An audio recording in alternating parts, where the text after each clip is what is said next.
Hey guys, we are hiking. Crystal and I are on our hiking date. Hi. It's what we do for dates nowadays. We get out in nature and we find that it connects us a lot more just visiting and being together. It connects us so much more than what we used to do. But anyway, just had a thought about health. How would I say, like, health challenges as it relates to emotional health and as it relates to overall well-being and so on. For instance, it was a therapist that made me aware of this. I never drew a connection at all, but I was in a religion, and I don't think I was meant to be in it. That's all I can really say. I was in my faith, and I wasn't meant to be there.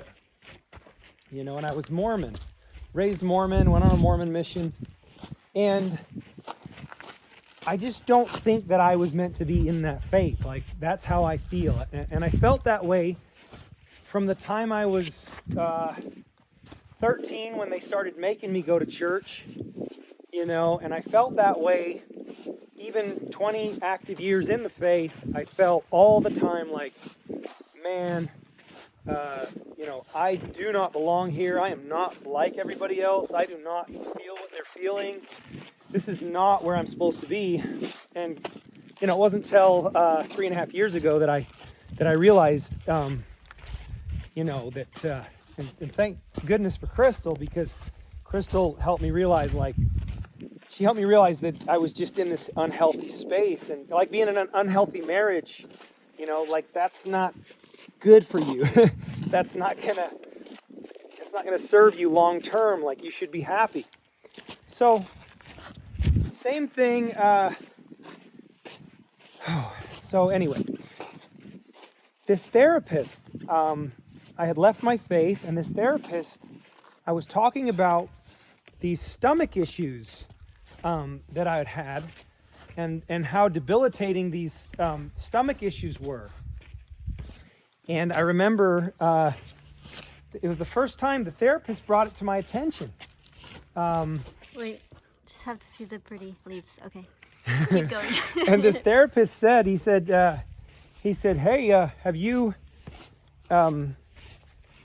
how are those stomach issues now and doing now? And I said, oh my gosh, yeah, my stomach is doing so much better.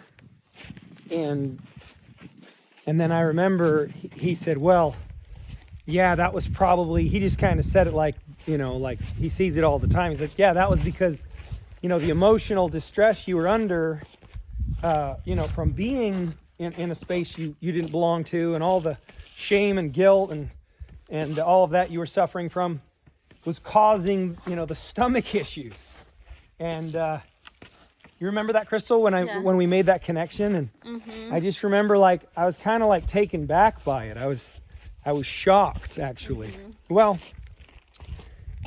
it's something to be aware of. Crystal and I are getting really, really big on awareness. And as you know, we like things that are deep, we like things that, go below the surface. And just, how do you start to realize if you're, maybe if there's connections there? Self-awareness, actually. I think you have to start asking yourself different questions like, do I really love my life? Is it what I would choose? Do I have joy? Would I do this if I didn't have the obligation? The way one life coach put it, I can't remember his name, but he put it, if it's not something that makes you feel like, hell yes, I want to do that. If it's not like that, then don't do it. So how many things like that are in your life that you just do out of sheer obligation that are actually causing you stress, weighing you down, wearing you out, costing you time with your family? how many things are there like that out there? And so you find this self-awareness, and then you start to step into who you really are, which is, that's been Crystal's in my journey for the last 3.5 years. That's kind of been our journey. And it's a lot of fun, actually, to find yourself. It's a lot of fun, but you got to have self-awareness. And in addition to self-awareness, I think you might really benefit from the observation of others. Yeah. Right? Yeah, it is helpful. You talk. I don't know how to flip it. Here, I'll hold it. Oh. Yeah. Oh, it's not flipped to me. You have to turn it. Oh, I gotta go like this. Yeah. Oh. Sorry. I just think that is, once you can like drop your guard and not be so defensive about things, which has been a long time coming for Sean and I. You know, like if we're trying to point out the things in each other that, you know, they might not be aware of, it's hard not to get angry and upset, and it's hard for that to not be the reason for a fight. But Sean and I have actually just gotten so much better where we can accept a bit of criticism, but it doesn't cut us so deeply anymore. It's not like so painful when you say something to me that I'm unaware of, and vice versa. We don't react to it the way we used to, because for some reason it's just not as painful anymore, and we're just in a place where we can hear it and think about it and see where we can improve. And that's probably been like the biggest thing for us. I found you a crystal. Oh, thank you. Yeah. So Keep going, yeah?